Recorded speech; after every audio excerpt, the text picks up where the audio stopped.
vaticanocatólico.com.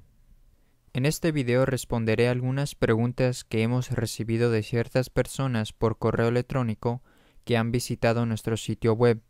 La primera carta que recibimos dice: Estimados hermanos del Monasterio de la Sagrada Familia, les escribo desde Sudamérica. Les cuento que he descubierto su sitio web y lo considero muy claro, y de a poco he ido leyendo su material y viendo los videos. Hay muchas preguntas que quiero hacerles, hay muchas cosas que se me han aclarado gracias a sus artículos, pero también surgen algunas dudas. No quiero preguntarles todo en un solo email, esta vez solo les haré 2 preguntas. Lo primero que quiero preguntar es que, si bien ahora sé que no debo asistir a misas y demás actos religiosos oficiados por sacerdotes del Novus Ordo, como le llaman, ¿qué puedo hacer si donde vivo no hay ningún sacerdote a quien recurrir para la confesión y los demás sacramentos? Donde vivo no conozco ningún sacerdote que sea ordenado según el rito válido. Si por ejemplo necesito confesarme, ¿qué hago en este caso? Otra cosa que vi en su sitio web es sobre la música rock. A mí me gusta escuchar mucha música y cuando la escucho no me fijo en la letra en inglés. Entonces la pregunta es, descartando la música explícitamente satánica, ¿toda la música moderna o contemporánea, sea rock, pop, soul, disco, etcétera, es mala y debo dejar de escucharla? ¿Hay música moderna que yo pueda escuchar y no cometer pecado por ello? ¿Y cómo puedo saber cuál puedo escuchar y cuál no? Eso les quiero preguntar. Muchas gracias por su tiempo, Samuel. Gracias, Samuel, por visitar nuestro sitio web y por vuestro interés. La respuesta a la primera pregunta es que, en caso de que no pueda encontrar a un sacerdote válidamente ordenado en el rito tradicional, los católicos deben quedarse en casa y rezar diario el Santo Rosario de 15 misterios. Algunos dicen o rezan 3 rosarios al día, pensando que un rosario son 5 misterios, pero en realidad son 3 partes de un solo rosario. El rosario se compone de 15 misterios y se dividen en los misterios gozosos, dolorosos y gloriosos. Una manera recomendable por San Luis María de Montfort era de rezar los 5 gozosos por la mañana, los dolorosos a mediodía y los gloriosos en la tarde o antes de irse a dormir. De esta manera se puede cumplir el deber de rezar diario el Santo Rosario de 15 misterios. No se requiere rezar la salve después de cada 5 misterios. La salve se puede decir al finalizar los 15 misterios. Bien, hace poco publicamos un diagrama respecto a cuáles serían las posibilidades para recibir los sacramentos de algún sacerdote válidamente ordenado. Aquí está lo que dice el diagrama. Primero, hacer la profesión de fe para tener la conciencia clara de que usted acepta los dogmas de la Iglesia Católica y que rechaza las herejías que antes aceptaba. Especialmente respecto al dogma fuera de la Iglesia no hay ninguna salvación. Creer que todos los no católicos, sean protestantes, herejes, cismáticos, judíos, paganos, musulmanes, todos los que estén fuera de la Iglesia, no podrán salvarse, y es necesario que ellos se conviertan para poder salvarse. Se puede consultar el artículo Pasos para conversión a la fe católica tradicional, que habrá un link en la descripción de este video para ese artículo. Segundo, buscar a un sacerdote válidamente ordenado, y aquí hay 2 posibilidades. La primera es que sea válidamente ordenado pero que es birritualista, es decir, hace misa nueva y misa tradicional, y o que está en unión con Benedicto XVI. Para saber si este sacerdote es una opción para recibir la comunión, llame al sacerdote y pregúntele lo siguiente.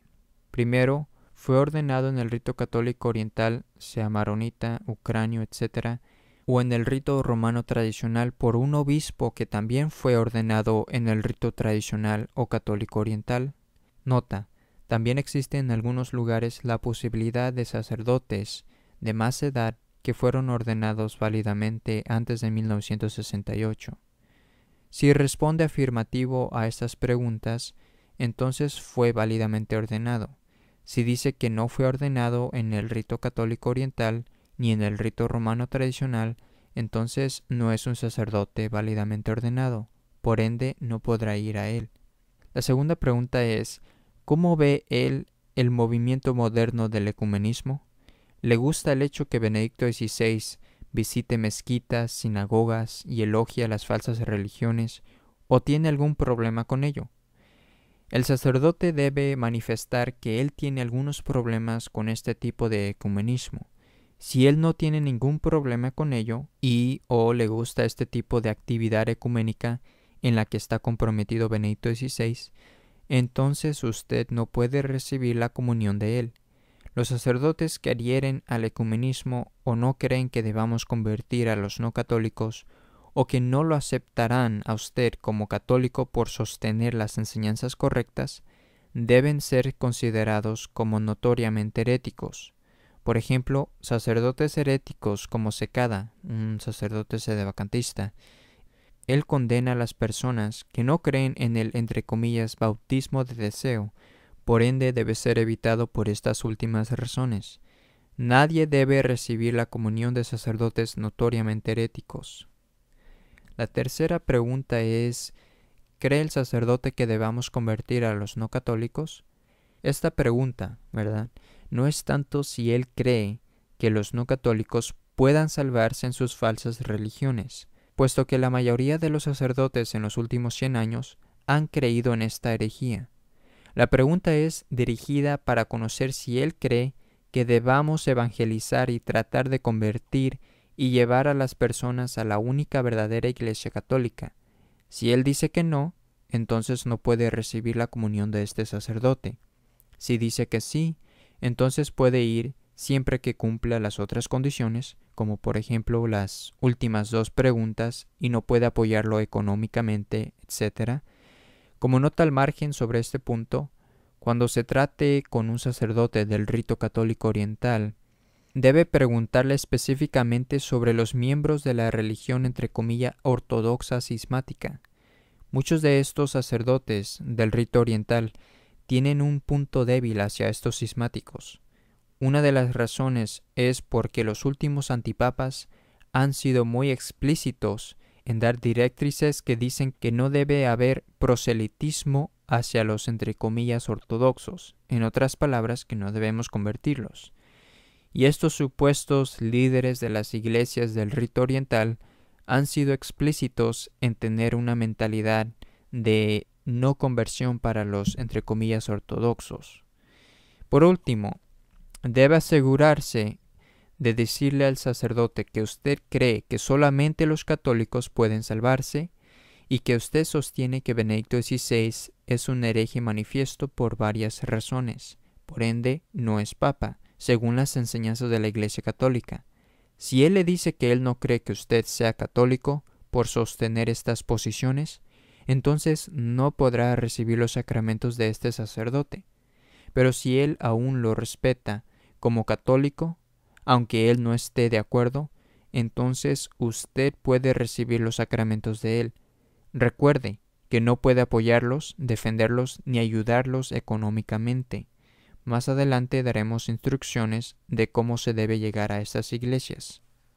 Otra opción es que el sacerdote sea válidamente ordenado y que solo hace misa tradicional, sea de rito latino o de algún rito católico oriental.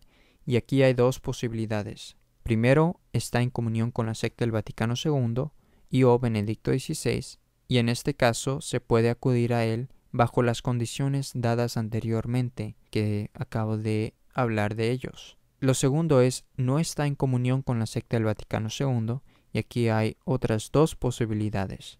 Inciso A. Cree en la salvación fuera de la iglesia, bautismo de deseo, ignorancia invencible, etc., que son herejías, y en este caso son un poco diferentes. Inciso A1 dice, si el sacerdote aún cree que usted es católico, por rechazar estas herejías, entonces puede acudir a él. Si él se niega a darle comunión por rechazar estas herejías, así como lo ha hecho la Sociedad Sacerdotal San Pío V y algunos sacerdotes de la CMRI como Secada, etc., entonces no puede ir a él para recibir los sacramentos. Inciso 2. Si él dice que es posible que puede haber salvación para los judíos que rechazan a Cristo, etc., entonces no puede acudir a él, y mucho menos si él dice que debe creer en esto. Lo último es explicarle su posición de que usted cree que solo los católicos pueden salvarse y que rechaza el, entre comillas, bautismo de deseo, bautismo de sangre y la ignorancia invencible.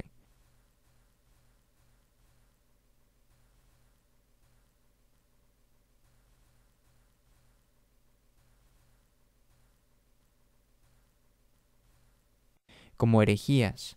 Si a pesar de esto el sacerdote lo respeta como católico, entonces puede acudir a él.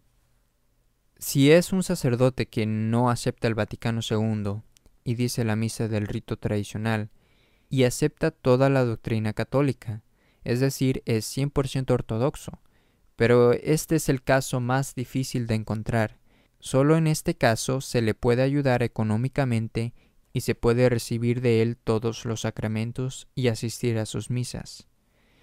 Lo último es, si no hay ningún sacerdote al que pueda acudir, en este caso debe quedarse en casa los domingos, rezar el Santo Rosario de 15 misterios. Y 2. Dado que estamos en una situación irregular, la obligación de oír misa los domingos es solo para aquellos que tienen la posibilidad de ir a una misa celebrada por un sacerdote 100% católico y que además la misa está a una distancia razonable a la suya.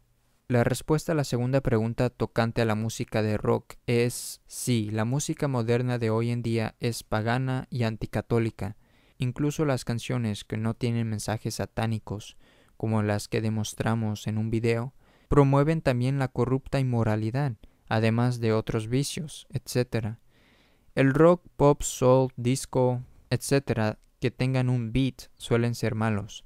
La música que recomendaríamos sería la clásica de ese género, pero no recomendamos que los católicos escuchen música que contengan beats o ritmos, lo que sea.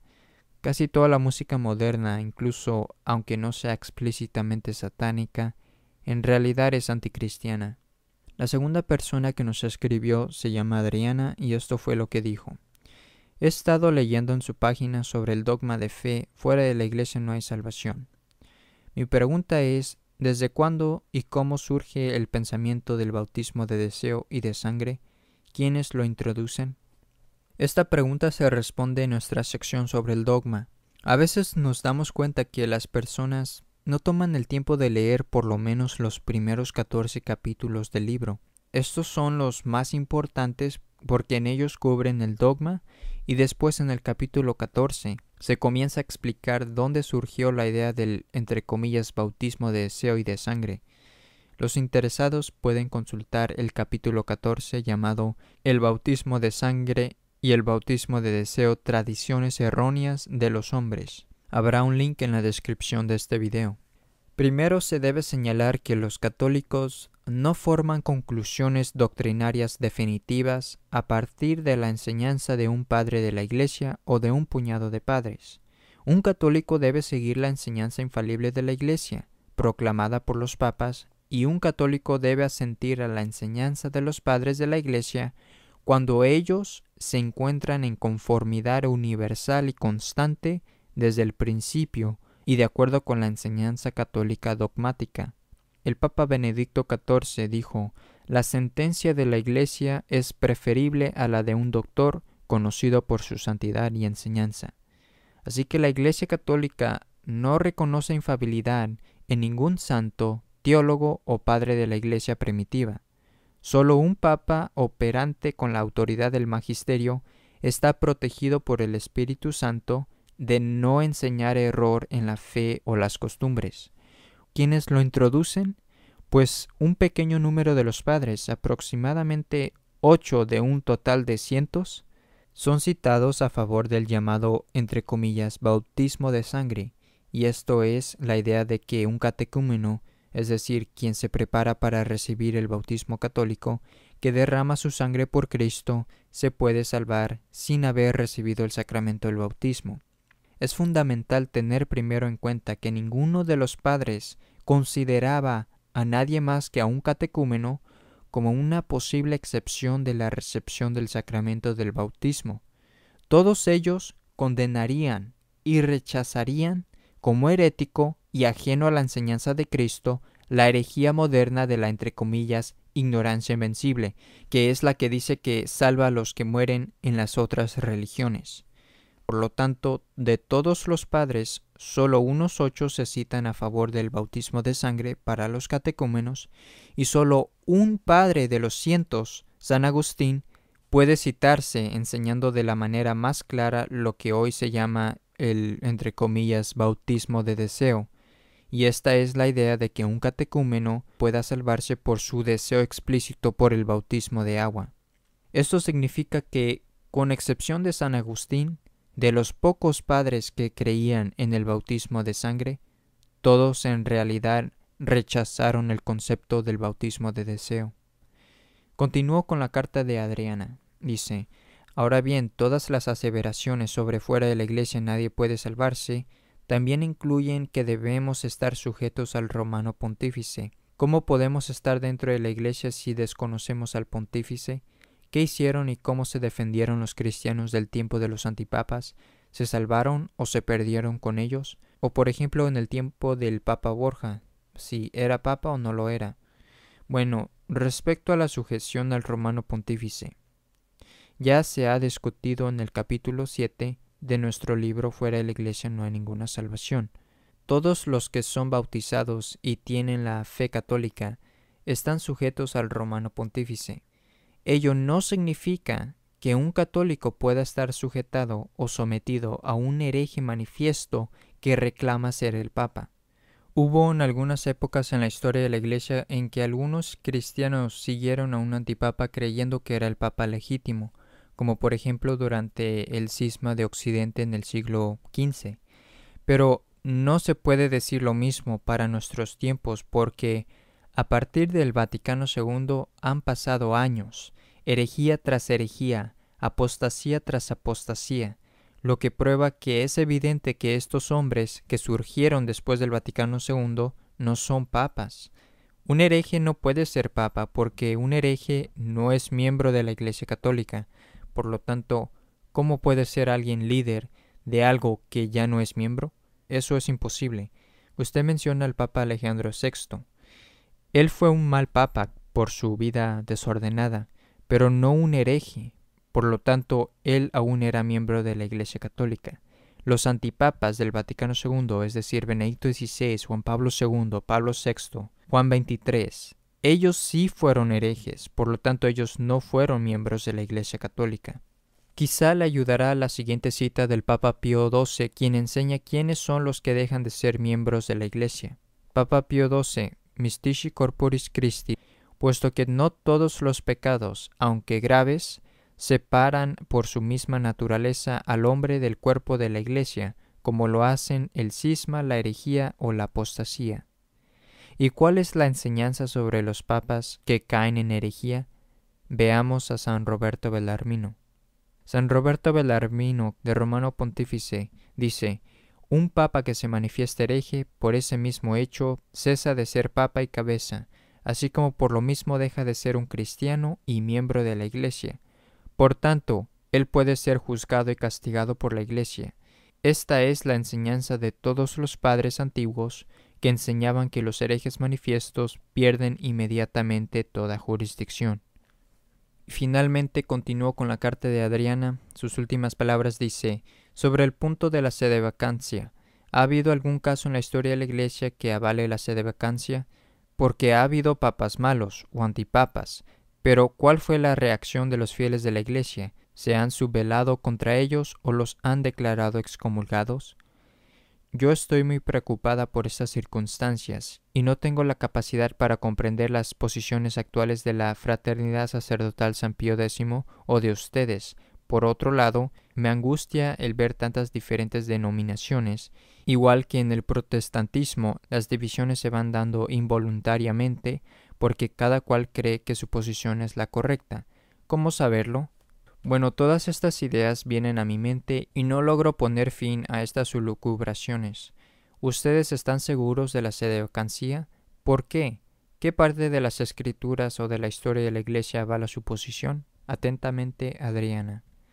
Adriana, le agradecemos por consultar nuestro sitio web y le sugerimos que continúe en hacerlo. Terminaremos en responder su carta sugiriéndole que consulte la sección Las respuestas a las objeciones más comunes contra el sedevacantismo. y este link se encontrará en la descripción del video para los interesados. Ahí encontrará las respuestas doctrinales que se basan en el magisterio infalible de la Iglesia Católica. Ella ya nos ha enseñado que los herejes no son miembros de la Iglesia, y por lo tanto un hereje no puede ser papa porque ya está automáticamente excomulgado. Benedicto XVI enseña que los protestantes no son herejes, enseña que las condenas del Concilio de Trento ya no se aplican a los protestantes, y eso es un rechazo del Concilio de Trento. También enseña que las iglesias de los cismáticos orientales, que ellos son miembros de la Iglesia de Cristo, cuando ellos rechazan el papado. Por lo tanto, Benedicto XVI, él es un hereje, por decir que el protestantismo no es herejía. Lo único que nosotros estamos haciendo al denunciar a estos antipapas del Vaticano II es darle reconocimiento de algo que ya ha sucedido. La excomunión por herejía es algo que ocurre inmediatamente cuando la persona cae en herejía. La posición de la Fraternidad Sacerdotal San Pío X es herética además de ser cismática. Primero, ellos creen que hay salvación fuera de la Iglesia. Segundo, ellos afirman que la, entre comillas, jerarquía de Benedicto XVI es la legítima jerarquía católica. No obstante, ni siquiera obedecen a Benedicto XVI, aunque lo reconocen como su papa, ni obedecen a los, entre comillas, obispos que ellos consideran ser la jerarquía legítima. Eso se llama cisma, es decir, según la lógica de la Fraternidad San Pío X, al reconocer la, entre comillas, jerarquía del Vaticano II como legítima y no obedecerla, es estar en cisma. Por eso la única posición católica coherente en la actualidad es la posición sedevacante. En la historia de la Iglesia ha habido más de 200 veces que la sede de San Pedro ha estado vacante, y ocurre también cada vez que muere un papa o resigna un papa, es decir, en el periodo en que no se ha elegido al papa sucesor. Por lo tanto, no es nada nuevo que ahora en Roma la sede de San Pedro esté vacante. También le recomendamos que consulte nuestro artículo respecto a la Fraternidad San Pío X. El link está en la descripción del video. Es importante que comience a rezar a diario devotamente el Santo Rosario de 15 Misterios. De otra manera, no obtendrá las suficientes gracias como para discernir todas estas cosas y poder ver la verdad. La última carta que recibimos, que me gustaría responder en este video, viene de Roberto de México. Su cuestión es la siguiente. Deseo saber si esta página electrónica, es decir, vaticanocatólico.com, tiene la aceptación del Vaticano. Gracias, Roberto, por su pregunta. La respuesta es un simple no. El actual Vaticano, que se encuentra en Roma, ha perdido la fe. Esto fue lo que la Santísima Virgen María profetizó en La Salette, Francia, en 1846. Cito: Roma perderá la fe y se convertirá en la sede del anticristo. La Iglesia estará eclipsada. La realidad de los hechos confirma que esa profecía ya es un hecho realizado. Benedicto XVI no es un papa, él es un hereje manifiesto. La nueva misa es un servicio protestante. Pablo VI hizo la nueva misa con la ayuda de 6, entre comillas, ministros protestantes. Usted debe huir de esa falsa iglesia si quiere salvar su alma. Le recomendamos, señor, que consulte la primera parte, unas 200 páginas, de nuestro libro La verdad de lo que realmente le ocurrió a la Iglesia Católica después del Vaticano II. Y por cierto, el link se encontrará en la descripción de este video. En él se le explica detalladamente todo respecto a lo que acabo de mencionar. Bueno, estos fueron los 3 emails que quería responder en este video. Consulte nuestro sitio web Vaticano Católico para más información. Hasta la próxima vez.